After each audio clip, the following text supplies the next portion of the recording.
Sachons, un musulman, lorsque tu mens, sache que tu n'as plus cet habit-là des musulmans.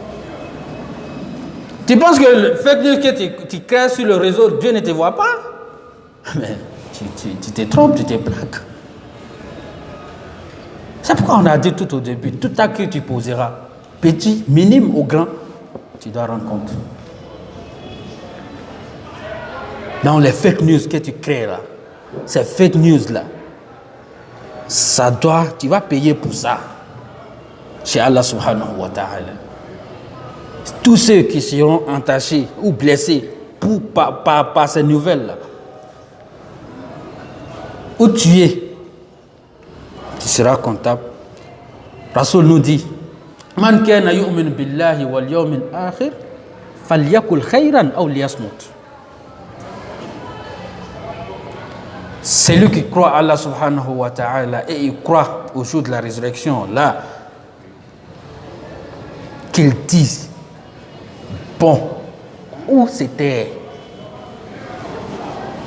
Ton candidat n'est pas à la position idéale que tu veux, ça te fait mal, sois patient.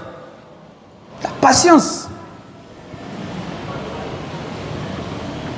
Dieu seul sait ce qui va arriver dans l'avenir. N'anticipe pas l'avenir. Si tu anticipes l'avenir, en ce moment tu deviens Dieu. Al-mu'minu laysa bit-ta'an, al-mu'minu laysa bil-la'an. Un croyant ne blasphème pas, n'insulte pas, n'injure pas. Il faut pas injurier. Parce que l'autre est venu commenter ton statut, tu n'as pas aimé, tu insultes ton papa, tu insultes sa maman. Voilà comment les frustrations se naissent, les frustrations se créent. Tu m'as insulté, je vais t'insulter en retour. Pourquoi? C'est comme ça. Lui qui t'insulte en retour, il est dans son plein droit de se défendre. Mais toi qui as commencé en tant que musulman, tu as la responsabilité. Tu as cette responsabilité-là. Tu l'insultes, il t'a insulté là. C'est toi qui as créé cette frustration. C'est ce que nous oublions. Les frustrations qui naissent entre des individus d'une même société, c'est cette frustration qui s'élargit, qui se grandit, qui atteint au niveau national. Donc, ayons la crainte d'Allah subhanahu wa ta'ala dans nos dits, dans nos paroles. Chers frères et sœurs en islam, la protection, l'un des rôles des musulmans sur cette terre-là, c'est la protection des vies, de la vie de ton prochain là. Ne tue pas, un musulman ne doit jamais tuer. Juste la dernière fois, des marches d'un jour, 2 jours, 3 jours, on parle déjà de 5 morts. Et pourtant, les années passées, nous avons eu 30 000 morts, 3 000 morts. Mais nous avons oublié ça déjà, nous nous préparons à d'autres. L'âme est très très importante chez Allah subhanahu wa ta'ala, l'âme humaine. L'âme humaine est très importante chez Allah subhanahu wa ta'ala.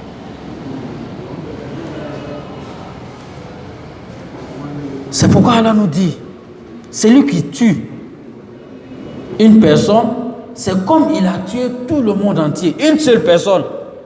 Tu as péché le monde entier. En fait, si tu tues quelqu'un, soit on t'attrape et tu tues en retour. C'est comme ça en islam, dans la charia. Tu tues là. S'il n'y a pas de pardon, on doit te tuer à la place.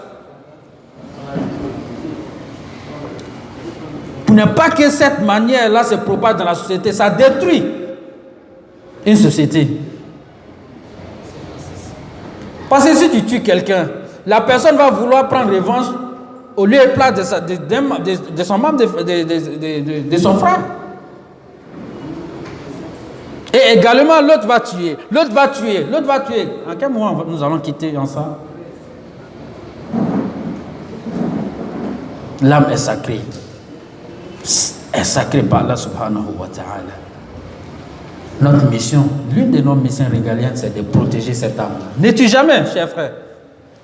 Surtout ne tue pas à cause d'un politicien qui peut changer de jour au lendemain. qui peut être autre chose, qui peut regarder son intérêt pour dire, ok, mon intérêt n'est pas là aujourd'hui, donc je me mets à gauche, mais tu as tué, tu t'es battu pour lui la dernière fois, tu as tué à cause de lui, contre quelqu'un. Aujourd'hui, il marche, il mange, il rit avec cette personne-là. Comment tu te comportes? Vous voyez? Mais nous, on doit être capable. C'est pourquoi on dit un musulman ne doit pas être un suiviste. On doit être capable de distinguer ce qui nous arrange. Donc, ce qui nous arrange en tant que musulman, c'est de positionner, c'est de nous positionner. Au lieu d'être derrière un politicien comme ça. Qu'Allah nous donne la bonne compréhension. Chers frères et sœurs en islam, 2 minutes. Bon, on va être plus rapide pour finir, comme il y aura d'autres occasions par des questions. Chers frères et sœurs en islam, nous devrions respecter la liberté d'expression, de croyance, de mouvement de l'autre.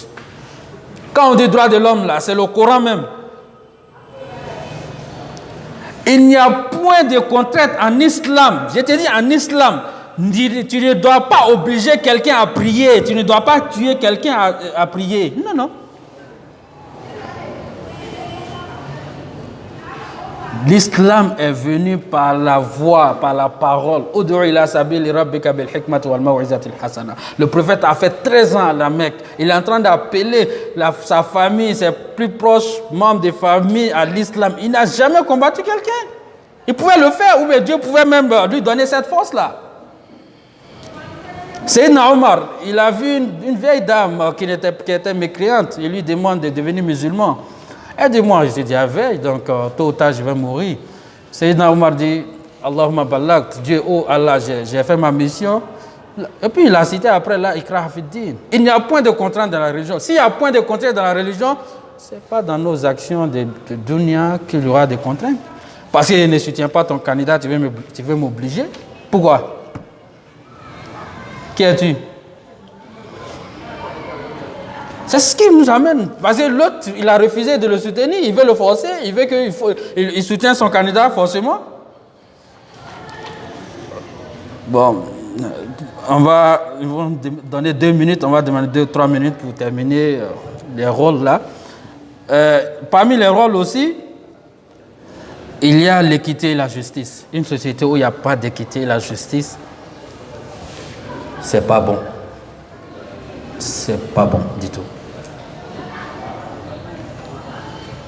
La mission régalienne que nos autorités doivent jouer, le rôle principal même, c'est ça.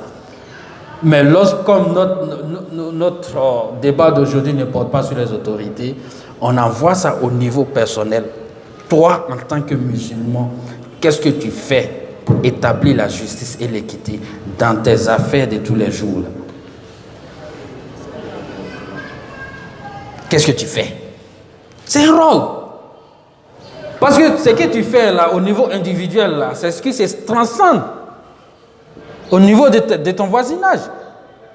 Lorsque ça va se transcender au niveau de ton voisinage, ça va se transcender dans ta société où tu es, dans la ville où tu es. De la ville où tu es, ça va prendre de l'autre ville, ainsi de suite. Chacun va se comporter comme un ambassadeur de la justice, comme de l'équité. Personne ne va accepter que l'autre soit torturé, l'autre soit malversé sur sa propriété. Mais ici, on voit les gens, parce qu'ils ont les moyens aujourd'hui, ils vont aller confisquer les biens des gens, parce qu'ils ont les moyens. Et l'autre est là, il est spectateur, il fait rien. Hein? Et puis encore, il y a certains frères qui sont à un niveau où ils peuvent changer les choses. Mais pour la corruption ou l'amour de dunya, ils vont accepter de prendre certaines sommes avec quelqu'un, puis ils vont dire, oh, basta, allez. Hein? L'équité et la justice, ça doit être à tous les niveaux. Chers frères et sœurs, le pardon doit être l'une des clés aussi. Pardonnons-nous. On va parler comme les Ivoiriens parlent, pardonnons-nous vivants. Hein? Pardonnons-nous. Je ne peux pas être parfait, je ne peux pas être le voisin parfait. Il n'y a même pas d'homme parfait si ce n'est pas Dieu, l'unique. Je vais forcément t'offenser un jour. Mais na kodo kila londo la cho. Mais na kodo kila londo la bina gben la cho. Mais yafama. Depuis ma qu'il a fait yafama. Voilà c'est le rôle que l'on doit jouer pendant ces élections. Comme il est l'heure, j'espère qu'il y aura d'autres occasions où nous allons développer plus certaines idées, Inch'Allah. Chers frères et sœurs, il faut que nous essayions de nous éduquer, de rester statiques. Si je dis statique, je vais dire strong, fort, devant les décisions que nous allons prendre. Il faut que ces décisions-là soient des décisions positives. Il ne faut pas que nos décisions aujourd'hui, pendant ces élections-là, soient les mêmes décisions que nous avons prises l'année dernière. Parce que les décisions que nous avons prises l'année dernière, des années passées, ce sont ces décisions-là qui nous ont menés à la crise. Changeons nos comportements, daignons à être plus forts que ça. Wa akhiru da'wana alhamdulillahi rabbil alamin. Wa sallallahu ala nabiyyina Muhammad. Wa salamu alaykum.